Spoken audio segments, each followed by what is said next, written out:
Viola Harrow tore open Eliza Hart's carpet bag before 300 guests and lifted a ruby brooch into the chandelier light. "Thief!" the banker's wife said, loud enough to stop every fork in Tucson's Hotel del Sol.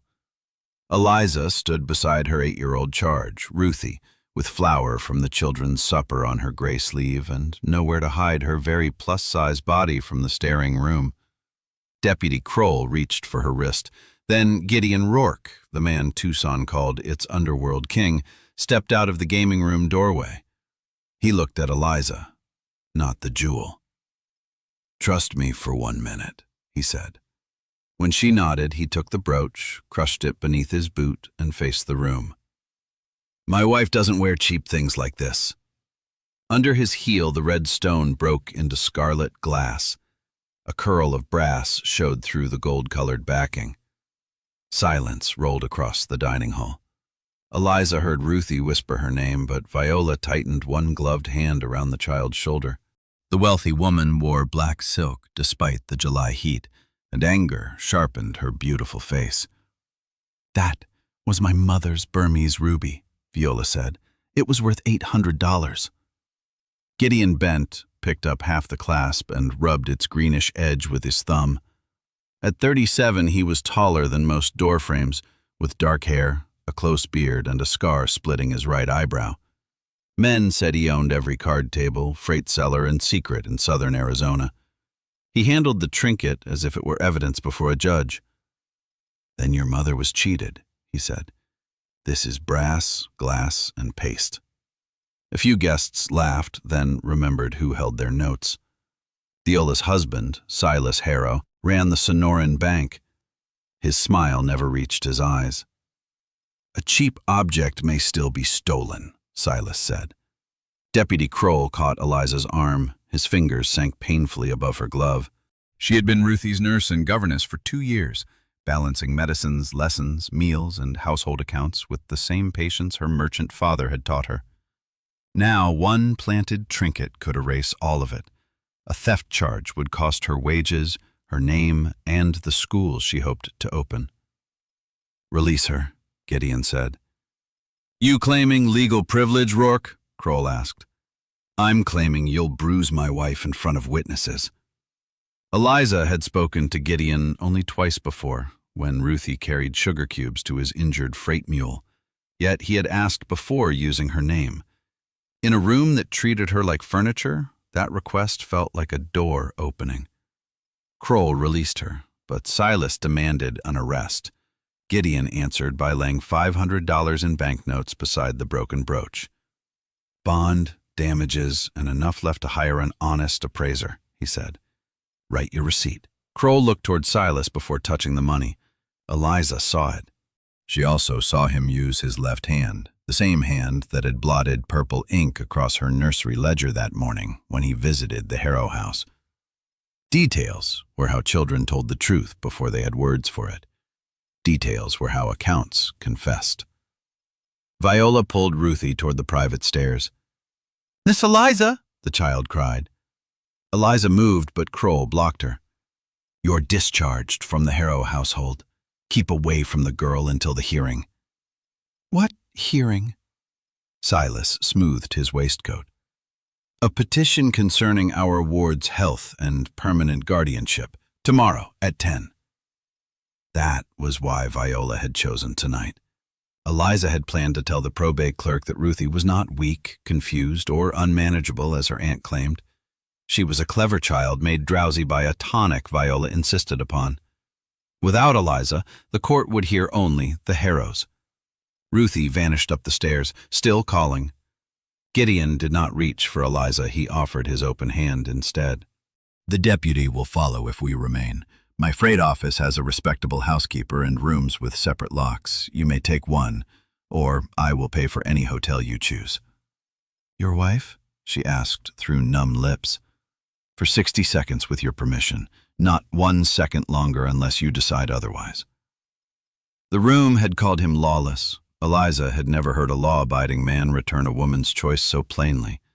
She put her hand in his. "Then take me somewhere I can think." Outside, heat stored in Tucson's adobe walls pressed against the streets. A locomotive sighed beyond the depot, and thunderheads gathered above the Santa Catalinas. July promised rain, but promise and water were different things in Arizona. Gideon matched Eliza's stride. When two men stared, he placed himself between her and them without pulling her closer. At Black Mesa Freight, Mrs. Bell opened an upstairs room and handed Eliza the only key. On the table lay Eliza's nursery ledger. "I thought Viola had it," she said. "It slid beneath the supper table when she emptied your bag." Gideon had wrapped the worn book in clean brown paper. "I picked it up before Kroll noticed." Eliza opened it. Pages of meals, lessons, purchases, fevers, and sleep filled her neat columns. 3 sheets near the back had been torn out. Those pages covered the last 6 weeks. What mattered in them? Everything they charged to Ruthie's trust. Gideon's expression changed. He owned rough rooms and employed rough men, but the anger that crossed his face was cold, controlled, and directed nowhere near her. Then the brooch was never about a brooch. Eliza sat, the chair creaking beneath her substantial weight. Shame rose by habit, but Gideon merely pulled another chair closer to the table and waited. She told him about Ruthie's parents dying in a stage accident. The child had inherited half ownership of Cienega Wells, a freight station with 2 reliable springs east of Tucson. Silas managed the trust. For months, Viola had submitted charges for tutors who never came, medicine Ruthie never needed, and boarding school fees, even though the girl slept every night under Eliza's care. "I copied each bill into this book," Eliza said. "A nursery runs on pennies. If a woman does not count them, a child goes without lamp oil or milk.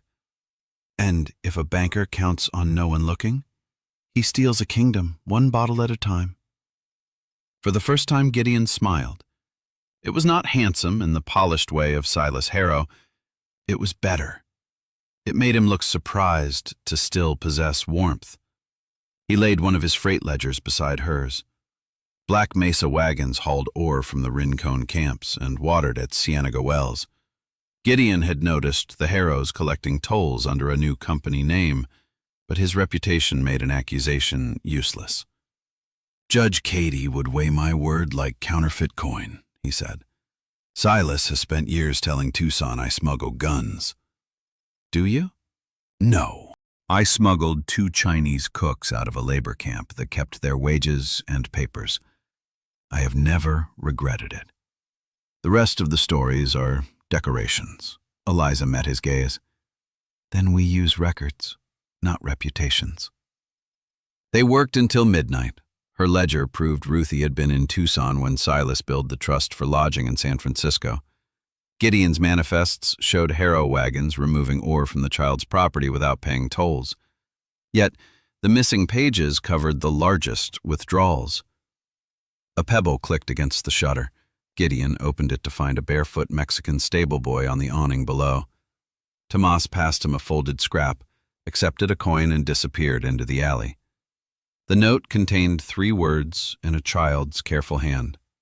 "Bluebird needs Eliza." "Bluebird is Ruthie's name for herself," Eliza said.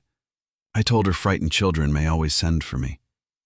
On the back, Ruthie had drawn a bottle with a crescent moon. The tonic. Eliza rose. "We go now. Kroll is watching the Harrow house. Then watch him watch me." Gideon did not order her back into the chair. He fastened on his gun belt, then offered her a small brass whistle. 1 blast brings my nightmen, 2 brings the fire wagon, 3 means I come whether the devil objects. "And what do I call if you are the devil?" His rare smile returned. "Use my Christian name." They crossed town beneath heat lightning. At the Harrow carriage house, Mrs. Mott, the cook, met them by the alley gate. She had flour in her hair and fear in both eyes. "Mrs. Harrow gave Ruthie 2 spoonfuls, she whispered. "The little one can scarcely stand. And that brooch, Mrs. Harrow bought it from a railroad peddler this afternoon, paid $1.50. "Will you say so in court?" Eliza asked. Mrs. Mott looked toward the house. "Silas holds the mortgage on my son's shop." Eliza understood fear too well to call it cowardice. Then tell us where the receipt went. Viola put it in the blue cash box in the library. Gideon stayed in the alley while Eliza entered through the servants' passage with Mrs. Mott. Ruthie lay in the nursery, pale and sweating. Viola had left the laudanum bottle on the washstand. Eliza checked the child's pulse, smelled her breath, and lifted her eyelids. She had learned safe household dosing from the doctor who attended Eliza's mother, but she did not pretend to be a physician. "We need Dr. Valdez," she said. Ruthie's fingers caught her sleeve. "Aunt Vi said I must sign tomorrow." "Sign what, darling?" "Blank pages. She said sick girls do not need wells." Footsteps struck the corridor. Eliza lifted Ruthie, bracing the child against her broad chest, and moved toward the service stair. Her body had been mocked as something that occupied too much room. Tonight, it gave a frightened child a steady place to rest. Kroll appeared at the lower landing. Put her down. Gideon stepped from the courtyard shadows. He held no weapon. The child needs a doctor. The guardian says otherwise. Then let Tucson watch a deputy stop medical care. Windows were opening. Gideon's nightmen had brought lanterns, not guns. Mrs. Bell stood with a newspaperman, 2 railway porters, and the mission pastor. Gideon understood that witnesses could be stronger than bullets. Kroll stepped aside. Dr. Valdez found Ruthie dangerously sedated but breathing well enough to recover. He kept her at his surgery under Mrs. Bell's eye and sealed the tonic bottle in a cabinet. Viola arrived raging, but the doctor refused to release a patient who could not remain awake. For one night, the child was safe. Back at the freight office, Dawn showed Eliza the damage inside her ledger. The torn edges were ragged, but 3 faint purple marks remained on the binding thread. Kroll tore them out with his ink-stained hand, she said. Gideon leaned over the page without crowding her. "Can you rebuild them?" "Not from memory alone." "What would you need?" "Silas's bill numbers, the freight station toll book, and the blue cash box." The courthouse bell rang 8. They had 2 hours. Gideon sent riders to Cienega Wells for the toll book, but rain began in the mountains before they cleared town. In the desert, a storm 40 miles away could send a wall of water through a dry wash under a blue sky. He ordered them onto the Ridge Road, doubling the journey but keeping them alive. The frontier changed the first easy plan. Eliza went to the Curio arcade beside the depot. Mr. Baines, the peddler, remembered Viola. He remembered the glass brooch because she had asked for one that looked costly from across a room. But when Eliza requested a written statement, his courage shrank. "Harrow Bank owns my note." "So it owns your tongue?" Gideon asked. Eliza touched his sleeve. "Let me." She showed Baines her reconstructed account columns. The false nursery purchases carried shop numbers that did not belong to any merchant. One number did belong to him. The brooch receipt Viola had charged to Ruthie's medicine allowance. "If Silas is stealing from a child," Eliza said, "he will not spare a peddler when he needs another false witness." Baines signed. At the courthouse, Judge Amos Cady listened from a high bench in the 2-story brick building on Church Street. Viola wore mourning silk. Silas carried a physician's statement calling Ruthie feeble-minded and unfit to manage property in the future. The physician had left the territory 2 months earlier. Eliza presented Dr. Valdez's findings, Baines's receipt, and the surviving ledger. Silas objected to every page. Gideon stood at the back, silent by agreement. This was her work. Judge Cady examined the torn binding. "Where are the missing sheets, Miss Hart?" "Taken from me yesterday." "Can you prove who took them?" "Not yet." The judge postponed the guardianship decision until the following morning and ordered Ruthie to remain with Dr. Valdez. He also allowed the theft complaint against Eliza to stand. Cheap or not, he said, the brooch was property. Outside, the first rain hit Tucson in drops as large as coins. Eliza had won one night and lost the certainty of morning. "You should leave me out of this," she told Gideon beneath the courthouse arcade. "Silas will turn every business owner against you." "He already tried. It saved time." "Your name may survive. Your people may not." Gideon watched rain darken the dust. My younger sister kept books for a mining company. When she found theft, the owner accused her first. I was 20 and answered with my fists. She spent 3 nights in a cell because respectable men called me a criminal. Fever took her that winter. I built enough power that no one could cage another person I loved. He looked at Eliza then, and the hard man Tucson feared was gone. Power without proof is only another kind of noise, he said. You taught me that last night. Eliza took his scarred hand. Attraction had come quietly, built from the key to her own room, the recovered ledger, and every time he had stepped back so she could decide. Then help me make them hear us. For 10 days they rebuilt the case. Eliza sat with clerks, cooks, drovers, and shopkeepers. She showed each frightened witness the pattern. Duplicate bill numbers led to false medical charges. Freight seals led to ore sold under Silas's private mark. Ruthie's calendar disproved distant boarding fees. Gideon opened every Black Mesa account to Judge Katie's clerk, surrendering privacy his rivals would use against him. Eliza found one of his own managers skimming wages and told him plainly. Gideon dismissed the man, repaid 12 teamsters, and thanked her before them all. Her competence was not useful only when it served him. In the evenings they ate on the office roof. He learned she hated raisins and loved thunder. She learned he carved horses from broken wagon spokes for poor children. When her ankle swelled after a day crossing town, he set down a basin and asked, "May I unlace your boot?" He waited for yes. No man had ever made permission feel romantic. Ruthie improved. Through Dr. Valdez, she sent Eliza a page from her primer. Tiny pinholes marked certain letters. Eliza held it to the lamp and read the hidden message Ruthie's father had taught her before his death. Look in blue cash box, false bottom. The missing ledger pages were not there. Something worse was. Mrs. Mott, finally willing to risk her son's mortgage, let Eliza and the court clerk enter the Harrow Library under written authority. Beneath the cash box lining lay drafts of a sale transferring Cienega Wells to an Eastern syndicate. Ruthie's signature had been practiced 12 times. There was also a telegram ordering Silas's station agent to send the child east on the next train if the guardianship petition failed.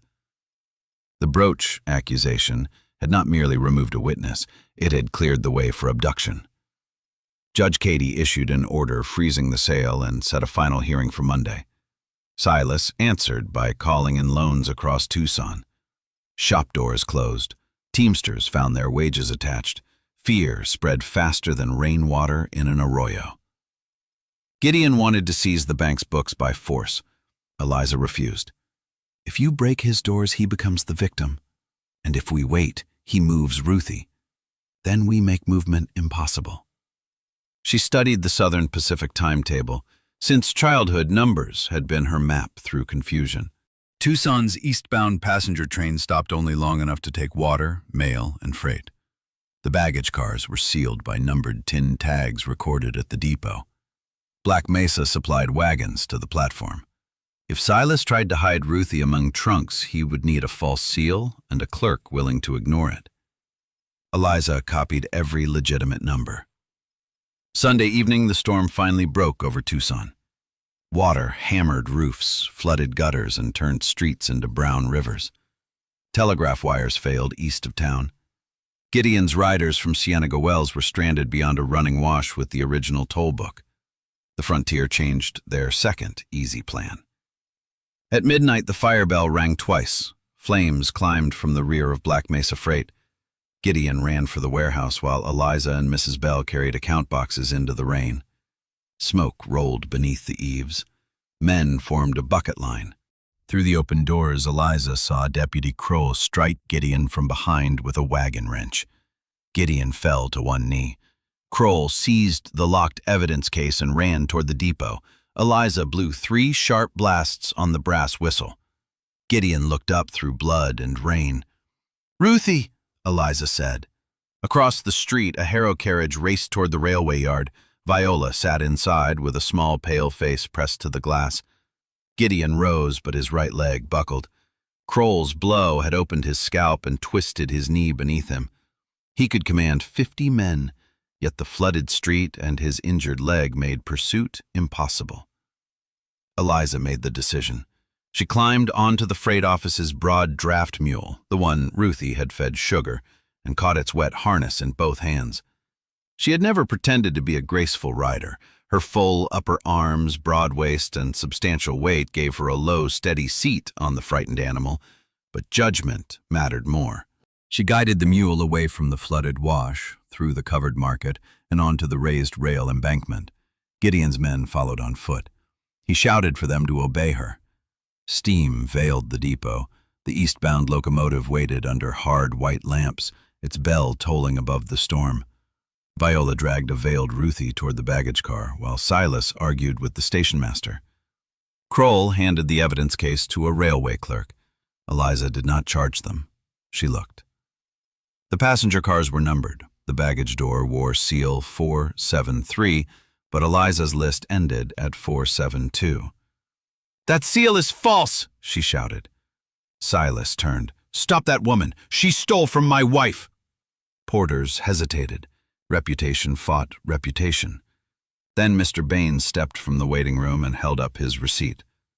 "The brooch was bought from me." Mrs. Mott raised the laudanum bottle. "The child was drugged." Dr. Valdez stood beside her. "And I treated her." Witnesses filled the platform because Gideon had spent 10 days gathering people instead of guns. Kroll drew his revolver. Eliza struck the brass whistle once. The draft mule, trained to the signal at crowded platforms, backed exactly as Gideon's teamster had taught it. The freight wagon behind the animal swung across Kroll's path. His boot slipped on the wet rail. Gideon's men took him without a shot. Silas shoved Ruthie into the baggage car and jumped aboard as the conductor called departure. The locomotive began to move. Gideon reached the platform limping between two men. He could not catch the car. Eliza could not outrun it. But she knew Ruthie's habits, and she knew the timetable. Every morning at 9, when the yard engine whistled twice, Eliza and Ruthie played a listening game. 1 tap meant yes. 2 meant no. 3 meant danger. Eliza ran alongside the slow baggage car and hammered their nursery rhythm against its wooden wall. 1, 2, 1. From inside came 3 frantic taps, then 3 more. "She's in there!" Eliza cried. The conductor reached for the emergency cord, but Silas appeared in the doorway with Ruthie clutched before him. One arm held the child, the other held the torn nursery pages over a lantern flame. "Stand back!" The train gathered speed. Ahead, stormwater boiled beneath the Cañada Street culvert. The station master saw debris jammed against the stone arch and signaled red. Brakes screamed. The Frontier changed the third easy plan, this time against Silas. The sudden stop threw him sideways. The burning pages fell onto the wet platform between cars. Ruthie bit his hand and broke free, but her shoe caught in the threshold. Gideon tried to climb aboard. His injured knee failed. Eliza reached the moving step. She planted one boot on the iron tread, gripped the rail with both hands, and used the strength earned from years of lifting sleeping children, wash basins, and coal scuttles. Her size did not make her fearless or invincible. It gave her ballast while rain pulled at her dress. Her knowledge told her when the slowing wheel would pass. Her love made her climb. She caught Ruthie against her chest and turned her own broad back toward the doorframe. They fell together onto the platform as the train stopped. Eliza took the blow across her shoulder. The child landed safe above her heart. Silas jumped down on the far side and ran straight into the wash. He knew bank ledgers, not desert water. A brown surge knocked him from his feet. Gideon's teamsters dragged him out with a cargo rope, saving the man for trial instead of letting the flood make a martyr. Viola stood beneath the depot awning, her silk dress soaked at the hem. With Baines's receipt, Valdez's bottle, the false seal, the attempted abduction, and the recovered pages lying wet but readable beneath the station lamp, her command over the room disappeared. Ruthie lifted her face from Eliza's shoulder. "Are you really Mr. Rourke's wife?" Despite pain, rain, and half of Tucson listening, Eliza laughed. "Not yet." Gideon came to her with his hat gone and blood at his temple. He knelt, despite his knee. "And not because I said so," he told Ruthie. Then he looked at Eliza. "Only if she ever asks me to say it again." Monday's hearing filled the courthouse gallery. Judge Cady dismissed the theft complaint and ordered Viola and Silas held for conspiracy, forgery, misuse of trust funds, false imprisonment, and attempted removal of a ward in defiance of the court. Kroll lost his badge and joined them in the county jail. The proceedings that followed lasted months, as honest justice often did. Harrowbank was placed in receivership rather than handed to Gideon. Depositors kept most of their savings. Mrs. Mott's son's mortgage was voided where fraud was proved. The Cienega Wells Trust remained Ruthie's. The court appointed Dr. Valdez and a territorial accountant as trustees until she came of age. At Ruthie's request, Eliza became her legal guardian and received every dollar of unpaid wages. Gideon bought no share of the child's property. Black Mesa paid the posted toll like every other company. Social judgment did not vanish in one morning, but it changed sides. Merchants who had stared at Eliza now brought books for the schoolroom she opened beside the freight office. She taught girls and boys to read accounts, question false totals, and never mistake expensive clothing for honest character. Gideon's knee healed slowly. Eliza helped when he asked and refused when he tried to behave like a tragic invalid. Their courtship lasted through autumn. It grew in shared ledgers, carved horses, rain-washed walks, and arguments neither person had to win. On a cool December evening, Gideon placed the broken brass clasp from Viola's brooch on Eliza's desk. "I made a promise before I had the right," he said. "May I make a different one?" Eliza closed the school ledger. "You may ask." He did, without an audience, without a bargain, and without calling her anything she had not chosen. They married in spring. Ruthie carried no jewels at the ceremony. She carried the brass whistle that had called help through the rain. Years later, the broken brooch sat beneath glass in Eliza's schoolroom beside Cienega Wells' first honest account book. On the open page, beneath Ruthie's totals, Eliza had written, "No person is cheap because someone else lies about her value." Prairie Rose here. Eliza's victory did not begin when a powerful man called her his wife. It began when he asked for 1 minute of trust, and she later used her own skill, courage, and careful eye to protect a child and expose a polished lie. Gideon gave her shelter, but he also learned to trade force for witnesses and respect her judgment. That is what made their rescue mutual. When have you seen quiet competence reveal a truth that status tried to bury? Share your thoughts in the comments. I would love to hear which small detail in Eliza's stand stayed with you.